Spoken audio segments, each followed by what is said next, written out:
tanto para comenzar esta tertulia de miércoles 7 de junio de 2023. Voy con los saludos. Diego Irazábal, ¿cómo andas, Diego? ¿Todo bien? Buen día, gusto estar acá personalmente otra vez. Desiree Pagliarini, ¿cómo andás, Desiree? Hola, ¿qué tal? Buen día a la audiencia, buen día a mis compañeros.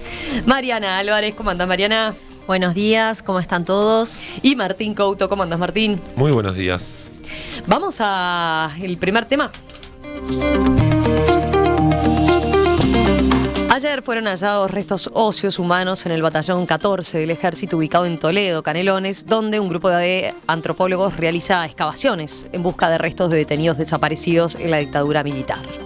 El fiscal especializado en crímenes de lesa humanidad, Ricardo Percivale, explicó que los científicos localizaron un cráneo junto con otros restos de huesos en una fosa evidentemente clandestina, donde además había rastros de cal y una losa por encima.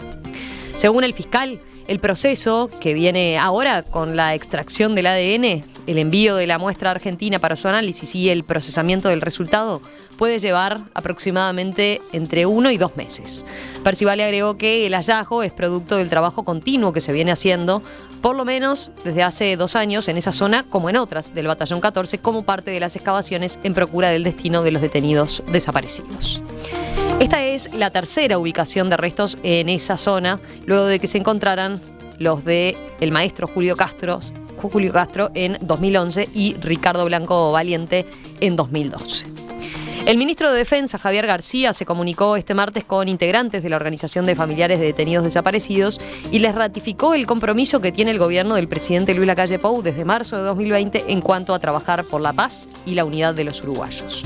Por su parte, Nilo Patiño, integrante de Familiares, señaló a MBD Noticias que si las búsquedas se han mantenido, no han sido gracias a los gobiernos, sino a la movilización de la gente. Con mucha ansiedad y con mucho sentimiento. En fin, creo que eso es el factor principal. Cada vez que hay un hallazgo es una sensación doble. Por un lado, una cosa muy removedora, que creo que debe pasar para todos los familiares. Y por otro lado, de alguna manera la certeza de que aún con todas las dificultades y sin mucha información y sin mucha colaboración, se van encontrando de a poco.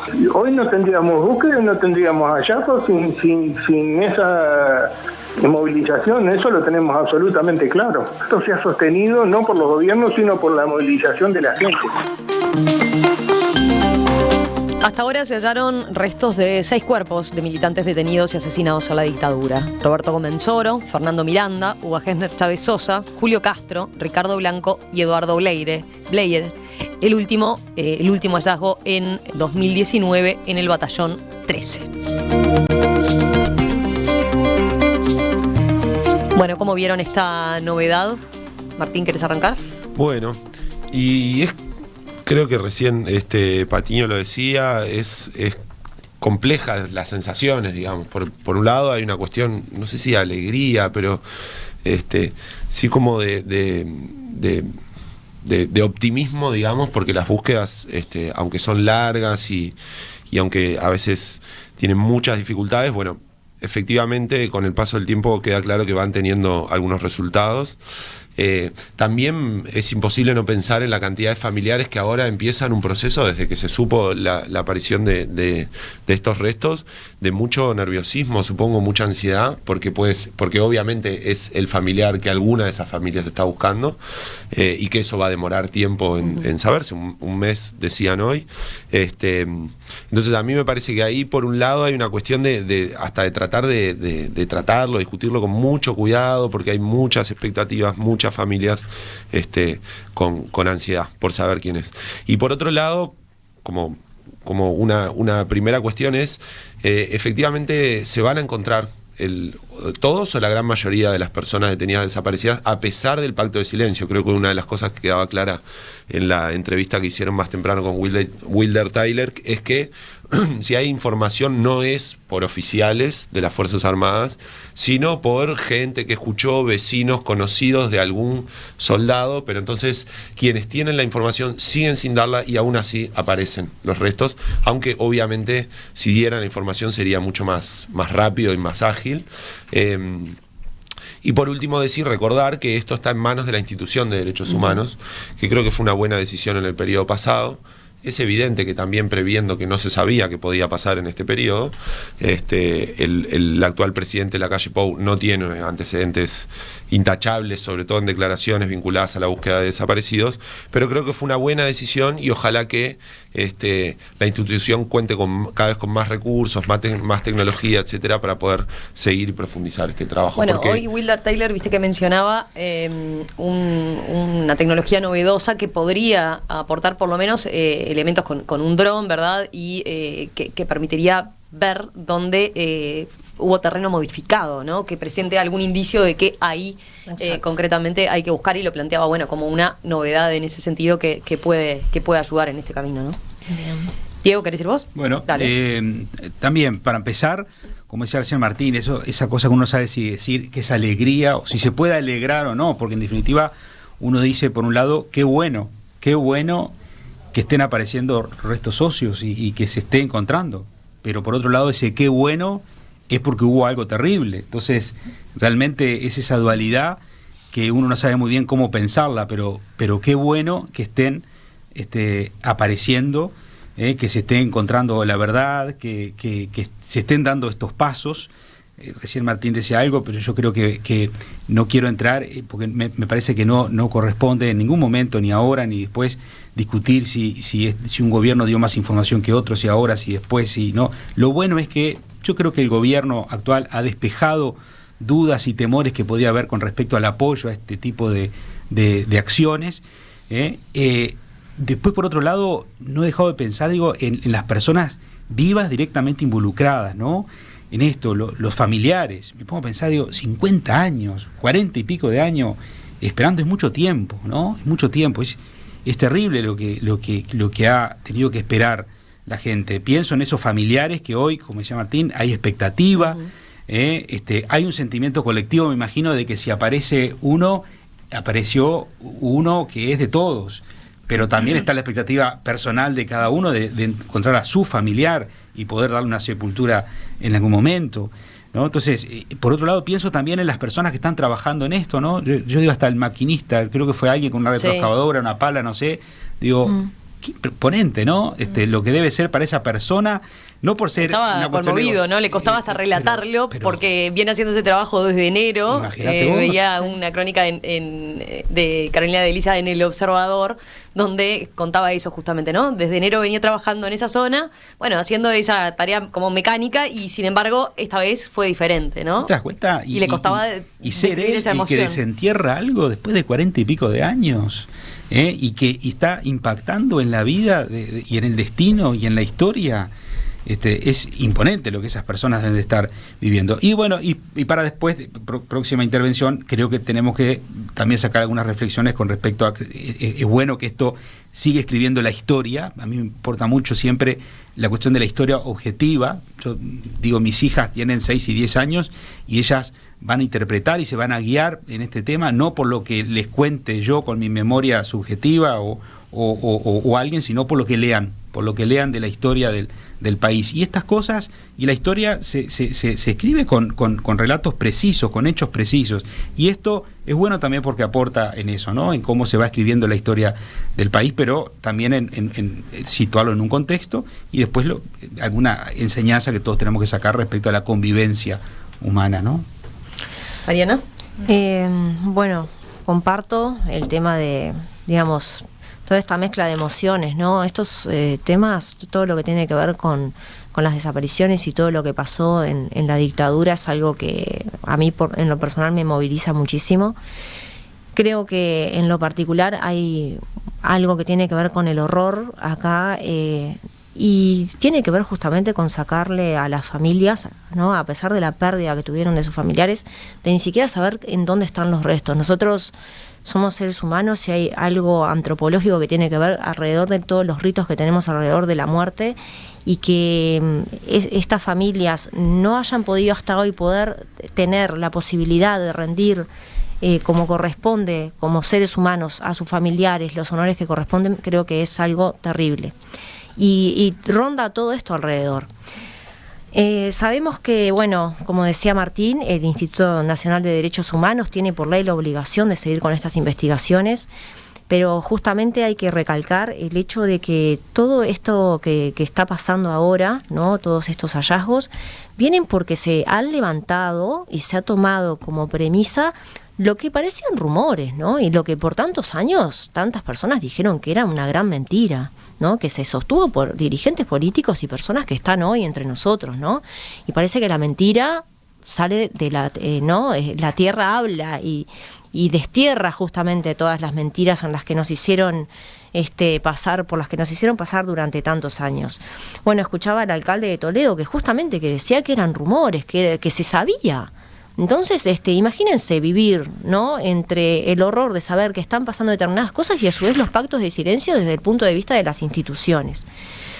Yo también quiero ir a algo, ya me voy a un terreno un poco más pesado tal vez, y tiene que ver con el Batallón 14, ¿no?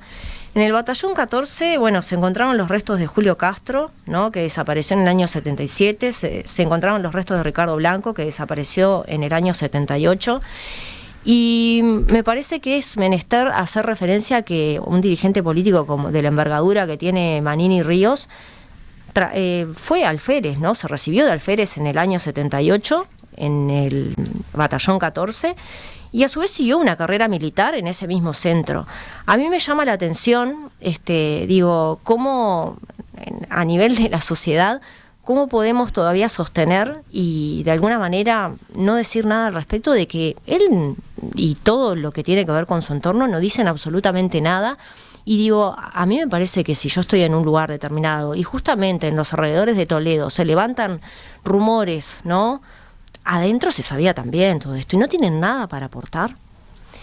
Y además, otro hecho que tiene que ver justamente con por lo menos subsanar todos estos dolores que vienen quebrando a la sociedad desde hace años, lo que tiene que ver con lo que pasó en el año 1984, que también son rumores, pero que ya vemos que los rumores hablan, tiene que ver con la operación Zanahoria, con la operación Zanahoria, cuando él ahí era teniente. Y bueno, eso. A propósito de lo que Mariana decía del ritual que tenemos sobre la muerte, ¿no? Y sobre el cuerpo, Nacho dice, bueno, aún en la lógica en que Uruguay había una guerra, dice, aún en esa lógica, los militares violaron un principio básico de devolver los muertos al enemigo. Flaco favor a la dignidad y honor de las Fuerzas Armadas, plantea. Deciré.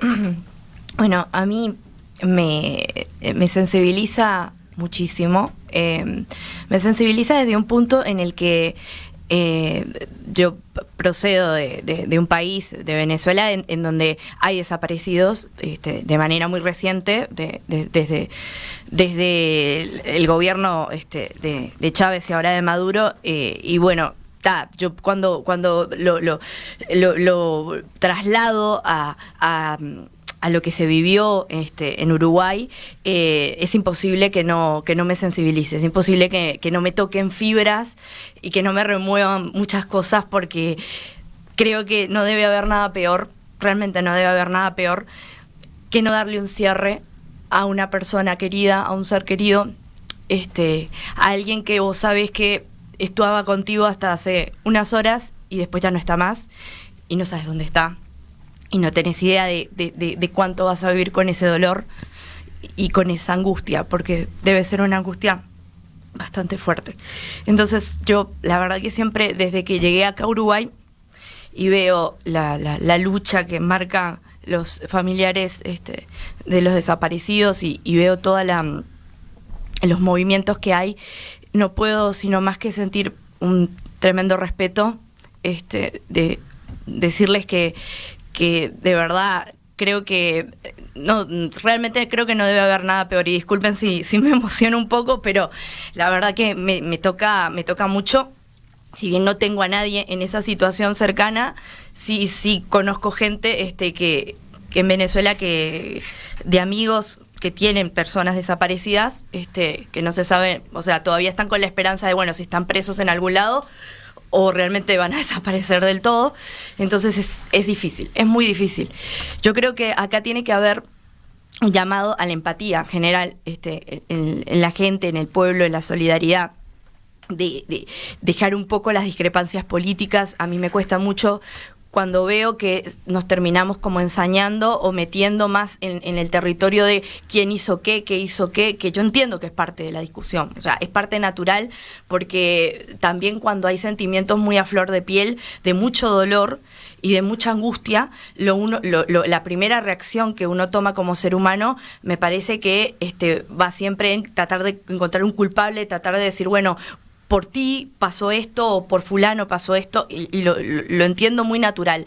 Ahora, a mí me gustaría, y un poco mi primer mensaje va por acá, que veamos esto desde una perspectiva mucho más amplia. Es mucho más importante tratar de ayudar a dar cierres, ayudar a duelar a las personas que están en esa situación, invertir más energía, más tiempo, más dinero, más equipo en intentar llegar a conclusiones, a llegar a ver qué tanto más podemos rescatar de estos lugares, de estos batallones, qué tanto más podemos invertir en equipos multidisciplinarios que también sostengan a las familias, porque yo no sé si eso se hace, realmente desconozco, no encontré nada, intenté como investigar un poco y no encontré, pero si no existe, debería existir algún equipo multidisciplinario que aporte el Estado para una ayuda completa, integral a las familias, que no sea solamente en la búsqueda concreta de los desaparecidos, que sí será el punto más importante, pero también en los procesos internos, en el intentar sanar, recuperar parte de lo que a esas personas se le ha ido en estos años de búsqueda, en estos años de angustia constante, de estar pensando todos los días, mañana será. No me quiero ni imaginar, como decía Diego, el sentimiento colectivo que debe haber en este momento de emoción y de expectativa. No me lo puedo ni imaginar. O sea, realmente creo que no puedo llegar a nivelarlo. Entonces, sí será importante que tratemos a veces de dejar las rencillas y ver de qué manera podemos sostener a estas personas, que es lo mínimo que podemos hacer además como sociedad, como colectivo social y sobre todo como Estado. O sea, acá hay una responsabilidad estatal impresionante, que me parece que como sociedad nosotros también no deberíamos ni siquiera tomar como seriamente a una persona, a un dirigente político o a alguien políticamente que quiera asumir la responsabilidad del Estado, que no se pare en un lugar empático en esto. Realmente yo digo, esto trasciende muchísimo, porque habla de lo que somos como sociedad. Martín. Sí, a mí me parece, y un poco voy a seguir algo de lo que planteaba decir, me parece imposible no pensar en lo tarde que pasan estas cosas. Se van a cumplir ahora en unos días 50 años del golpe de Estado, vamos a cumplir, o se cumplieron 38 del retorno a la democracia. ¿Cuántas madres se murieron sin saber nada? ¿Cuántas madres se murieron sin saber nada y con jefes de Estado diciendo que no habían desaparecidos en Uruguay? Y eso no tiene que ver con ver quién tuvo la culpa, pero sí tenemos que asumir. Yo conozco el caso, por ejemplo, de las reparaciones a presos políticos, etcétera, que llegaron después del 2005, pero que son malas. O sea, el Estado no solo vulneró derechos humanos, persiguió, asesinó, torturó en dictadura, sino que después en democracia lo que hizo fue maltratar a las víctimas durante demasiado tiempo. Entonces la sensación de que esto es tarde es imposible no tenerla. Pero luego de eso, la pregunta es qué hacer. Y yo creo que se puede hacer mucho. Desiree lo planteaba, pero con presupuesto, con tecnología, con una política integral y potente, con por qué no pensar en mensajes en estos que hay de campañas de comunicación pública. Hoy Wilder Tyler decía la cantidad de gente que se acerca pidiendo anonimato. Eso es porque hay una percepción de que el Estado no protege a quien aporta información.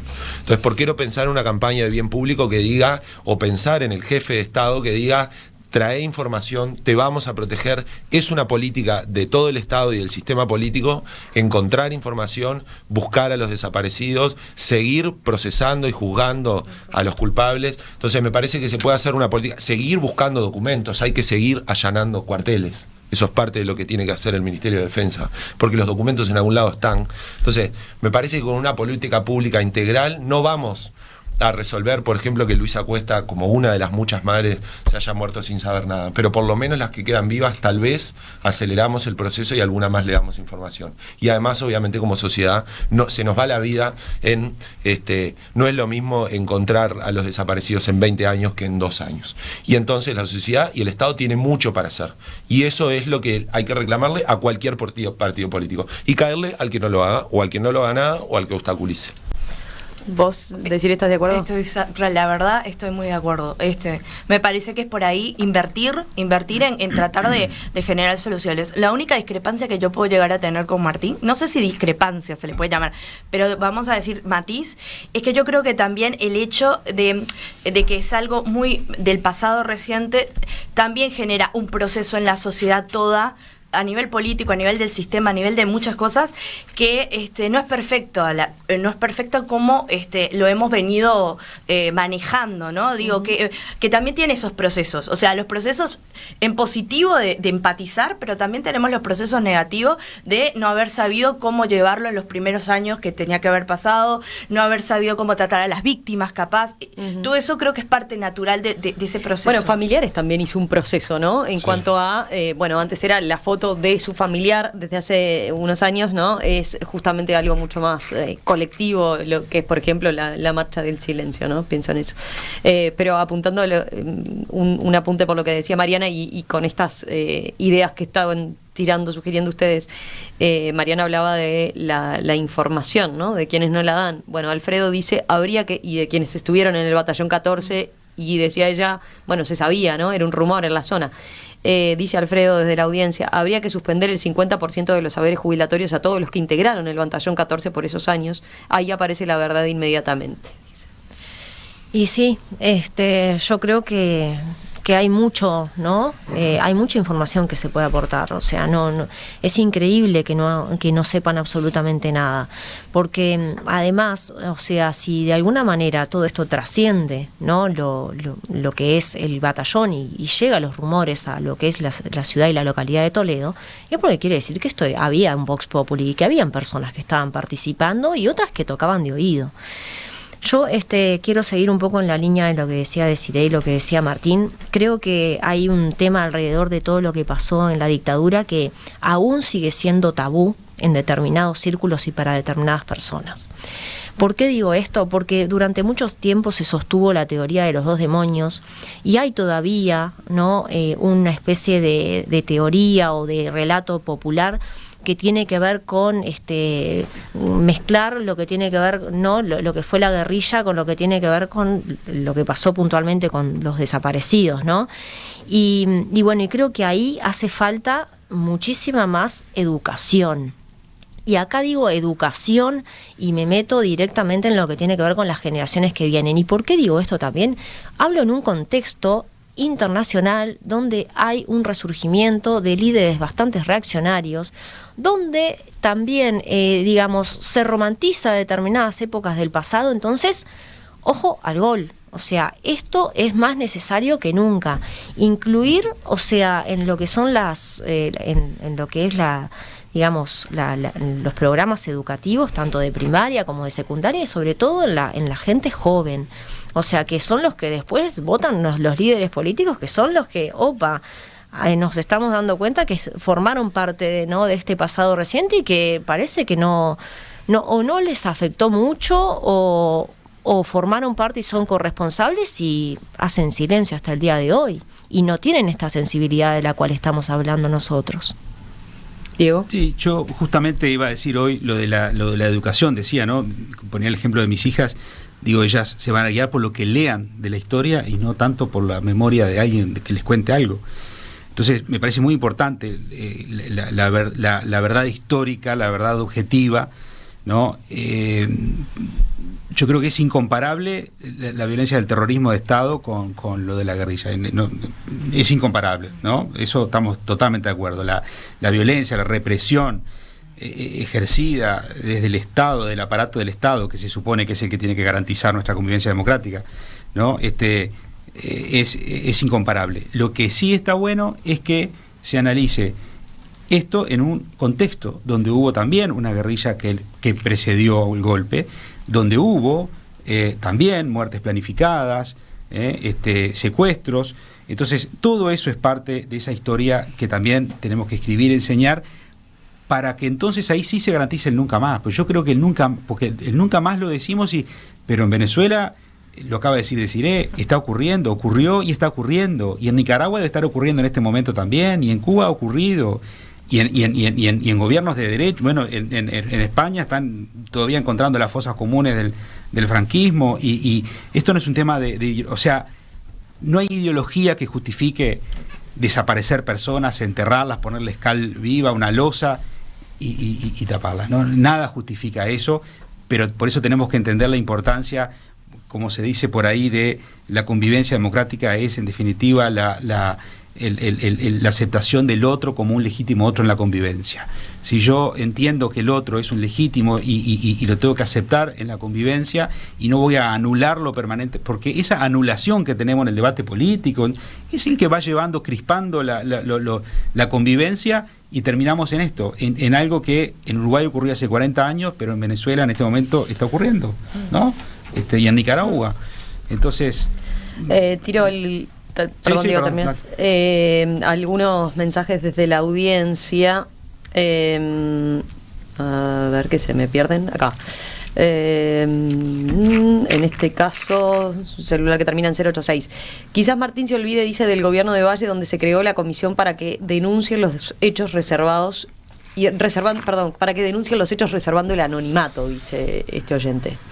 Sí, que fue lo primero que se hizo. En ese sentido fue un hito importante, pero que tuvo resultados muy limitados, con información incluso que después se comprobó que no era así, digamos. Creo que hay que, lo que decía en la intervención anterior, tener una política mucho más potente de lo que se ha tenido, para asegurar que la gente aporte información.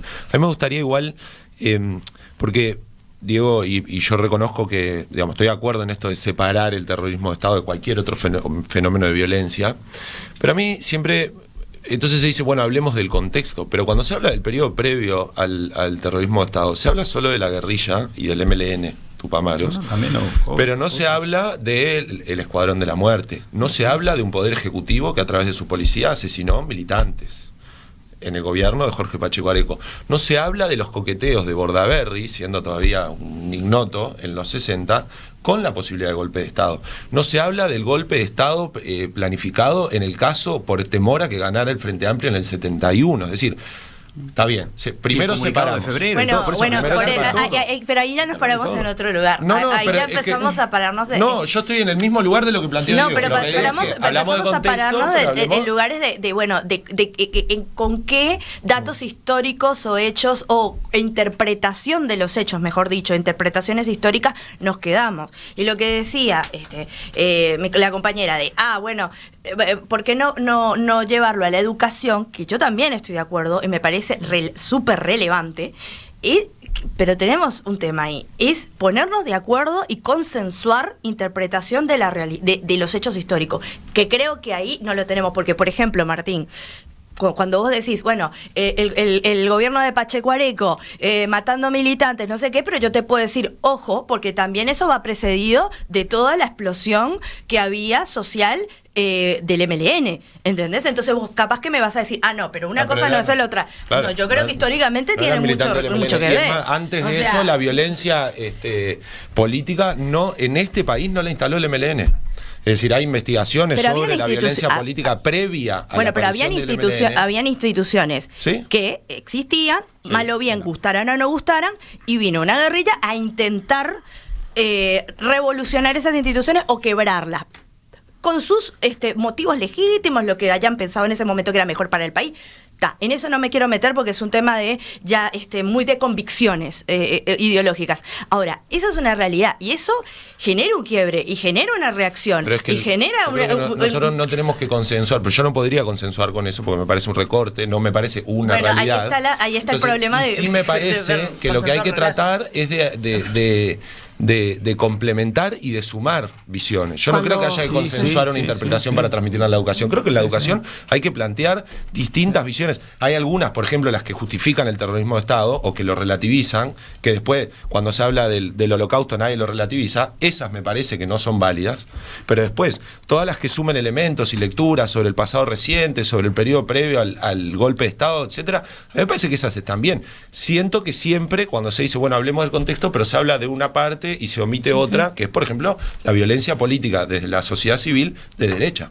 De esa se habla muy poco. Yo estoy totalmente de acuerdo con eso. Y creo que lo peor que podríamos hacer es que construyamos en esto una especie de dos bandos donde uno se siente irreprochable, el otro siente que el otro es el irreprochable. ¿No? Entonces, eso es lo que tenemos que estar. Estoy totalmente de acuerdo que en ese contexto hay que sumar todas esas otras lecturas que vos hacías también, porque había personas en ese entonces que querían dictaduras o de derecha o de izquierda, porque estaban los que les gustó el comunicado de febrero y pensaban y veían cómo era el golpista peruano, el militar y pensaban que la cosa podía venir por ahí, otros que querían un viraje a la derecha, más fácil. Bueno, entonces por eso hay que ver. Sí, igual cuando comenzó la dictadura, creo que la guerrilla ya estaba totalmente, ¿no? Sí. Esa es otra lectura también. Porque digo, también está ese relato, lo hicieron para combatir, ya estaba totalmente, ¿no? Eso es una verdad histórica. Eso ya lo sabemos. No, lo que se dice muchas veces, perdón, Romina, es que ya había como una dictadura desde el gobierno de Pacheco, que eso lo he escuchado incluso en el Parlamento, que ya había una semidictadura del gobierno de Pacheco, cuestión que yo reprocho y no es así. Y había medidas autoritarias que muy lejos de compartirlas y de justificarlas, también hay que entender el contexto histórico en el que estaba. Entonces, por eso yo digo, es muy complicado. Y perdón, Martín, con algo que quería acotar. Cuando yo digo consensuar, no es consensuar que todos nos pongamos de acuerdo que esto pasó así, porque creo que va a ser imposible. Digo consensuar en ver qué es lo que se le educa, qué es lo que se le lleva a los gurises, ¿no? Es decir, bueno, ¿qué lectura recomendamos? ¿Recomendamos esta? Sí, no como este gobierno que recomienda las de Sanguinetti. No. Bueno. Ministro del gobierno, esa no. Bueno, pero la de Sanguinetti también es válida. Sí, la de Sanguinetti sí, pero sustituyeron un historiador importantísimo por Sanguinetti. No sacaron como que no se pudiera hacer. Pero por eso la importancia de la verdad más allá de la memoria subjetiva que todos tenemos. Leo un último mensaje para un comentario breve. Daniel plantea, creo que el ambiente que se estableció es de revancha. Ejemplos, los dos contertulios. Si solo se requiriera información sin futuros ajustes de cuenta, tal vez se pueda saber más. Pero es que la justicia no es un ajuste de cuenta. Claro. La justicia no es un ajuste de cuenta. Verdad, y no hay manera de reparar y asegurar el nunca más sin justicia. No hay sociedad que sobre la impunidad haya construido una sociedad pacífica, sana, que convive. No es posible. Eso en algún momento se pensó en el Uruguay, pero quedó demostrado que no. Y si no, vayan a decirle a los españoles o vayan a decirle a los judíos que en realidad lo que buscan es revancha. Es un disparate eso. En un proceso de terrorismo de Estado, la justicia es una manera clave para asegurarlo nunca más. Y si no hay justicia, el riesgo de que vuelva a haber terrorismo de Estado es mucho mayor. Y comparto como para que quede claro que no es en una posición antagónica. Tenemos muchos puntos de contacto. Pero bueno, hay otras cosas en las que, pero digo, es natural que hayan discrepancia, porque también se mira con ojos distintos en determinadas interpretaciones de la realidad. Pero eso es así, o sea, digo, yo creo que la sanidad está en tratar de encontrar, bueno, cuestiones que sabemos que son límites y que son principios de todos, principio de esto está mal, o sea, que hayan desaparecido está mal, que el Estado no se haga cargo está mal. Me parece que más allá de las discrepancias por interpretación de la realidad que tengamos por ideologías, hay cuestiones en las que nos podemos poner de acuerdo de que están mal y que no deben volver a pasar, y eso yo creo que es lo relevante en todo esto. Ya venimos enseguida, hay más temas en la tertulia.